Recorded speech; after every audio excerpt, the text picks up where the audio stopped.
আসসালামু আলাইকুম গাইস, আজকে আমরা রিভিউ দেব আপনার আমার সেই পুরনো দিনের পুরনো বিস্কুটগুলো এখনকার দাম আর তখনকার দাম কত ছিল সেটাও আমরা দেখব এই ভিডিও। গাইস, এই চ্যালেঞ্জটি করতে চাইলে আমাদের দরকার এখন কিছু টাকা, আর হ্যাঁ আমার সাথে আছে এখন 20 টাকা।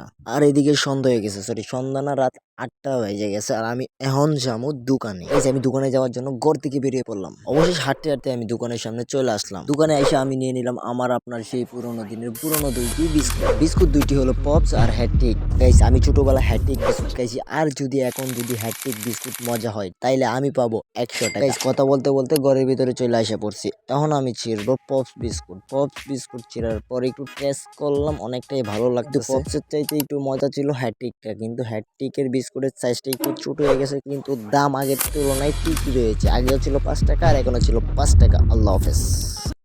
আসসালামু আলাইকুম গাইস, আজকে আমি হাঁকবো বাংলাদেশের সবচেয়ে দামি একটি বাথরুমে, যে বাথরুমে কিনা রাজা বাদশারাও হাঁকার কোনো চান্স পায়। আর আমি যদি সেই বাথরুমে হাঁকতে যাই তাইলে আমার লাগবে ওনলি ওয়ান, মানে বাংলায় হলো 10 টাকা, মানে 10 টাকা। গাইস, সেই বাথরুমে হাঁকার আমার কোনো ইচ্ছা ছিল না, যেহেতু বাথরুমে কোনো রাজা বাদশা যায়নি, আমি যাব তার জন্য যাবো। আর টাকা অত কম, মাত্র 10 টাকা। চলো গাইস, দেখা যাক সেই ভাগ্যবান বাথরুমটি কে, যে বাথরুমে কিনা আজ পর্যন্ত কোনো রাজা বাদশাও চান্স পায়নি। গাইস, বাথরুম দেখে আপনারা কেউ অবাক হইবেন না, এইটাই হলো সেই আমাদের কাঙ্ক্ষিত বাথরুম। গাইস, বাথরুম দেখে তো আমি কিসকায় গেছি। আচ্ছা যাই হোক গাইস, যেমন টাকা ঠিক তেমন বাথরুম। এবার আমরা বাথরুমটিকে ওপেনিং করব, হয়তো বা ভিতরে একটু সুন্দর হতে পারে। লেরের বাথরুম। এ বন্ধু, কইরে তুই? এই তো আমি বন্ধু।